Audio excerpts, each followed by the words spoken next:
ಸಾಯಿರಾಮ್. ಸಮರ್ಥ ಸದ್ಗುರು ಸಾಯಿನಾಥ್ ಮಹಾರಾಜ್ಗೆ ಜೈ. ನಮ್ಮ ಸಾಯಿ ಕುಟುಂಬದ ಎಲ್ಲ ಸಾಯಿ ಭಕ್ತರಿಗೆ ನಮಸ್ಕಾರ. ಸಾಯಿ ಆಶೀರ್ವಾದ ಸದಾ ನಿಮ್ಮ ಮೇಲೆ ಇರಲಿ ಅಂತ ಬಾಬಾಗೆ ಬೇಡ್ಕೊಂತ ಇವತ್ತಿನ ವಿಡಿಯೋ ಶುರು ಮಾಡ್ತಾ ಇದ್ದೀನಿ. ಇವತ್ತಿನ ವಿಡಿಯೋದಲ್ಲಿ ಸಾಯಿಯಪ್ಪ ಏನ್ ಹೇಳ್ತಾ ಇದ್ದಾರಂದ್ರೆ, ಮಗು, ಕೆಲವೇ ದಿನಗಳಲ್ಲಿ ದೊಡ್ಡ ಬದಲಾವಣೆ ಕಾಣಿಸುತ್ತೆ. ಒಮ್ಮೆ ಈ ಹನುಮಾನ್ನ ಮುಟ್ಟಿ ಅಂತ ಹೇಳ್ಬಿಟ್ಟು ಸಾಯಿಯಪ್ಪ ಇವತ್ತು ಈ ಮಂಗಳವಾರ ದಿನ ತುಂಬಾ ಅದೃಷ್ಟವಾದಂತ ಅಪರೂಪವಾದಂತ ಸಂದೇಶವನ್ನು ತಂದಿದ್ದಾರೆ.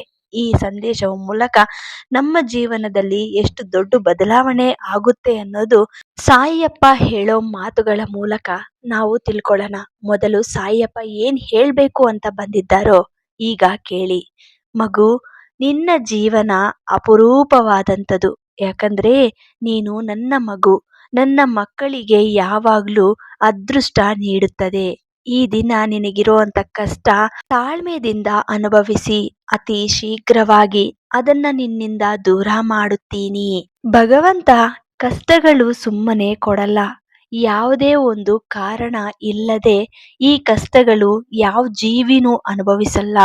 ಮಗು, ಇವತ್ತು ನೀನು ಕಷ್ಟ ಅನುಭವಿಸುತ್ತಿದ್ದೀಯಾ ಅಂದ್ರೆ ಅದಕ್ಕೆ ಒಂದು ಕಾರಣ ಇದೆ. ಇದು ಆ ಭಗವಂತ ಕೊಟ್ಟಿರೋ ಪರೀಕ್ಷೆ. ಇದರಲ್ಲಿ ನೀನು ಮಕ್ಕಳು ಎಕ್ಸಾಮ್ ಬರೆದಿದ ನಂತರ ಯಾವ ರೀತಿ ಪಾಸ್ ಆಗಬೇಕು ಅಂತ ರೂಲ್ಸ್ ಇಟ್ಟಿರ್ತಾರೋ ಅದೇ ರೀತಿಯಲ್ಲಿ ದೇವರು ನಮಗೆ ಕೊಟ್ಟಿರೋ ಅಂತ ಪರೀಕ್ಷೆಯಲ್ಲಿ ನಾವು ಕೂಡ ಪಾಸ್ ಆಗಬೇಕು.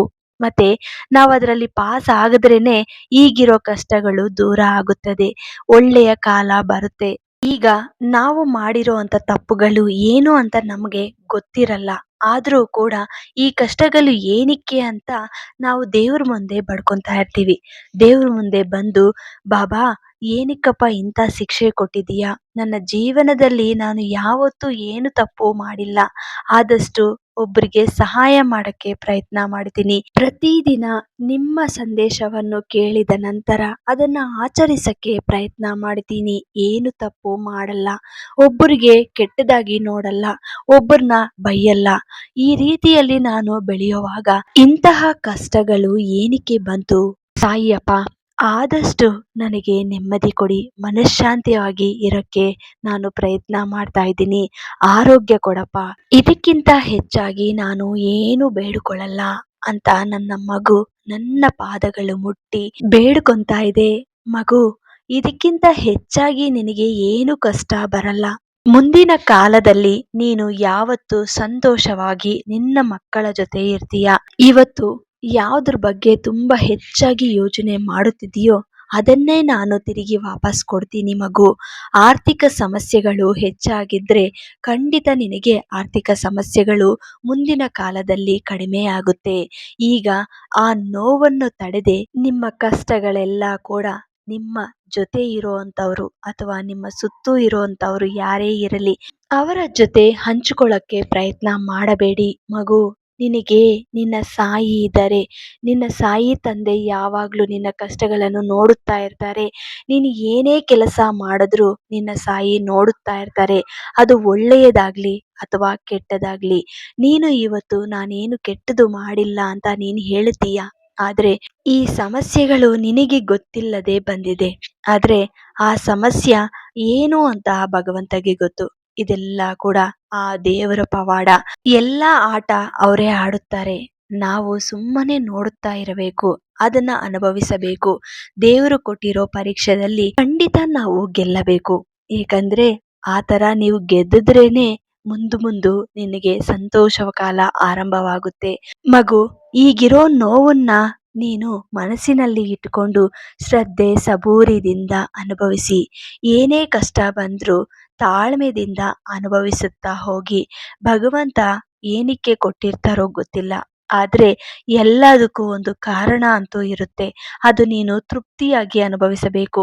ಇವತ್ತು ನನಗೆ ಆರೋಗ್ಯ ಕೊಡಪ್ಪ ಅಂತ ಬೇಡ್ಕೊಂಡ್ರೆ ಆ ಆರೋಗ್ಯ ಚೆನ್ನಾಗಿರಬೇಕು ಅಂತ ನೀನು ಯಾವ ರೀತಿ ನಡ್ಕೊತಾ ಇದೀಯ, ನಿನ್ನ ಜೀವನದಲ್ಲಿ ಏನ್ ತಪ್ಪುಗಳು ನಡೀತಾ ಇದೆ, ನಿನ್ನ ಸುತ್ತೂ ಇರೋವಂಥವ್ರು ಯಾವ ರೀತಿ ನಿನಗೆ ಮೋಸ ಮಾಡುತ್ತಾ ಇದ್ದಾರೆ ಅಥವಾ ನೀನು ಯಾರಿಗಾದ್ರೂ ಮೋಸ ಮಾಡುತ್ತಿದೀಯಾ, ನಿನ್ನ ಜೀವನ ಶೈಲಿ ಹೇಗಿದೆ, ಇದೆಲ್ಲ ಕೂಡ ಭಗವಂತ ನೋಡ್ತಾ ಇರ್ತಾರೆ. ಮೊದಲನೆಯದಿಂದ ನಿನಗೆ ಭಗವಂತ ಹೇಳುತ್ತಾ ಇರೋದು ಒಂದೇ, ನೀನು ಯಾವಾಗ್ಲೂ ಶಾಂತವಾಗಿರಬೇಕು. ಎಲ್ಲರನ್ನೂ ಕೂಡ ಒಳ್ಳೆಯದಾಗ್ಲಿ ಅಂತ ಆದಷ್ಟು ಸಹಾಯ ಮಾಡಕ್ಕೆ ಪ್ರಯತ್ನ ಮಾಡಬೇಕು. ಅದೂ ಆಗಿಲ್ಲ ಅಂದ್ರೆ ಸುಮ್ಮನೆ ಇರಲಿ. ಯಾರಾದ್ರೂ ನಿನಗೆ ಕೆಟ್ಟದಾಗಿ ಬೈದ್ರೂ ಕೂಡ ಚಿಂತೆ ಮಾಡಕ್ಕೆ ಹೋಗ್ಬೇಡಿ. ಅದೆಲ್ಲ ಕೂಡ ನಾನು ನೋಡ್ಕೊಂತೀನಿ. ಯಾರೇ ಏನೇ ಅಂದ್ರೂ ಜಾಸ್ತಿ ಯೋಚನೆ ಮಾಡಬಾರ್ದು. ನನಗೆ ನನ್ನ ಸಾಯಿ ಇದ್ದಾರೆ, ನನ್ನ ತಂದೆ ಯಾವಾಗ್ಲೂ ನನ್ನ ಜೊತೆ ಇರ್ತಾರೆ, ಅಷ್ಟು ನಂಬಿಕೆ ನನ್ನ ಮಕ್ಕಳು ಇಟ್ಕೋಬೇಕು. ನನ್ನ ಮಕ್ಕಳು ಯಾವಾಗ್ಲೂ ಸಂತೋಷವಾಗಿ ಇರ್ತಾರೆ. ಮಗು, ಇವತ್ತು ಸಾಯಿ ಮೇಲೆ ಪೂರ್ತಿ ನಂಬಿಕೆ ಇಟ್ಟು ಶ್ರದ್ಧೆ ಭಕ್ತಿಯಿಂದ ನಾನು ಹೇಳ್ದಂಗೆ ನೀನು ಹನುಮಾನ್ನ ಮುಟ್ಟಿದೀಯ. ಹನುಮಂತನ ನಂಬಿದ್ರೆ ಖಂಡಿತ ನಿನಗೆ ಒಂದು ದಾರಿ ಸಿಗುತ್ತೆ. ನೀನು ಅತೀ ಕಷ್ಟದಲ್ಲಿ ಇದ್ರು ಅಥವಾ ಆರೋಗ್ಯ ಸಮಸ್ಯೆಗಳಿದ್ರು ಹನುಮಂತನ ಅನುಗ್ರಹ ಇರೋರಿಗೆ ಇದೆಲ್ಲ ಕೂಡ ದೂರ ಆಗುತ್ತೆ. ನೀನು ನಡೆಸ್ಕೊಳ್ಳೋ ರೀತಿನ ಬದಲಾಯಿಸ್ಕೋಬೇಕು. ಜೀವನ ಶೈಲಿಯಲ್ಲಿ ಏನೇನು ತಪ್ಪುಗಳಿದೆಯೋ ಅದೆಲ್ಲ ಕೂಡ ನೀನು ಸರಿ ಮಾಡ್ಕೋಬೇಕು.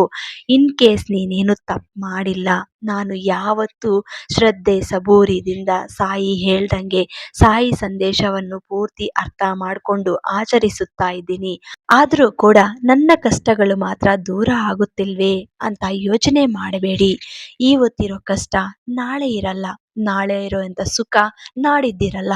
ಈ ರೀತಿ ಪ್ರತಿಯೊಬ್ಬರ ಜೀವನದಲ್ಲೂ ಇದ್ದೇ ಇರುತ್ತೆ. ಮಗು, ಕೆಲವೊಬ್ಬರ ಜೀವನದಲ್ಲಿ ಬೇಕಾದಷ್ಟು ದುಡ್ಡಿರುತ್ತೆ, ಹಣ ಇರುತ್ತೆ, ಎಷ್ಟೊಂದು ಜನಗೆ ಊಟ ಕೊಡೋ ಅಷ್ಟು ಶಕ್ತಿನೂ ದೇವ್ರು ಕೊಟ್ಟಿರ್ತಾರೆ. ಆದ್ರೆ ಅವ್ರಿಗೆ ಮುಖ್ಯವಾದಂಥದ್ದು ಇರಲ್ಲ, ಅದೇ ಆರೋಗ್ಯ. ಅದೇ ಇಲ್ಲದೆ ಅವ್ರು ಏನು ಬದುಕಿ ಏನ್ ಪ್ರಯೋಜನ ಹೇಳಿ? ಅವರನ್ನ ನೋಡಿ ನಿನ್ನ ಜೀವನ ನೋಡಿ ನೀನು ಖುಷಿ ಪಡಬೇಕು. ಏಕೆಂದ್ರೆ ನಿನ್ನ ಜೀವನದಲ್ಲಿ ನಿನಗೆ ಆರೋಗ್ಯ ಕೊಟ್ಟಿದ್ದಾರೆ, ನೆಮ್ಮದಿ ಕೊಟ್ಟಿದ್ದಾರೆ. ಇದಕ್ಕಿಂತ ಹೆಚ್ಚಾಗಿ ನಿನಗೆ ಏನು ಬೇಕು? ಆರ್ಥಿಕ ಸಮಸ್ಯೆಗಳು ತಾತ್ಕಾಲಿಕವಾಗಿ ಇದ್ದೇ ಇರುತ್ತದೆ. ಆದರೆ ಆ ಆರ್ಥಿಕ ಸಮಸ್ಯೆಗಳು ಶಾಶ್ವತವಾಗಿ ನಿನ್ನಿಂದ ದೂರ ಆಗಬೇಕು ಅಂದ್ರೆ ನೀನು ನಿನ್ನ ಸಾಯಿ ಆರಾಧನೆ ತಪ್ಪದೆ ಮಾಡುತ್ತಾ ಇರಿ. ಸಾಯಿ ಯಾವತ್ತೂ ನಿನಗೆ ಮೋಸ ಮಾಡಲ್ಲ, ಕೈ ಬಿಡಲ್ಲ ಅಂತ ಸಾಯಿಯಪ್ಪ ಇವತ್ತು ನಮ್ಮೆಲ್ಲರಿಗೂ ಒಳ್ಳೆಯ ಸಂದೇಶವನ್ನು ಹೇಳಿದ್ದಾರೆ. ಈ ಸಂದೇಶವನ್ನು ನಿಮಗೆ ಇಷ್ಟ ಆಯಿತು ಅಂದರೆ ನಮ್ಮ ಸಾಯಿ ಭಕ್ತರಿಗೆಲ್ಲರಿಗೂ ಹಂಚಿ, ಹಾಗೆ ಶ್ರದ್ಧೆ ಸಬೂರಿ ಅಂತ ಕಮೆಂಟ್ ಮಾಡಿ. ಮತ್ತೆ ಇನ್ನೊಂದು ವಿಡಿಯೋದಲ್ಲಿ ಭೇಟಿಯಾಗ್ತೀನಿ. ಅಲ್ಲಿವರೆಗೂ ನಮಸ್ಕಾರ. ಸರ್ವೇ ಜನ ಸುಖಿನೋ ಭವಂತು. ಜೈ ಸಾಯಿರಾಮ್.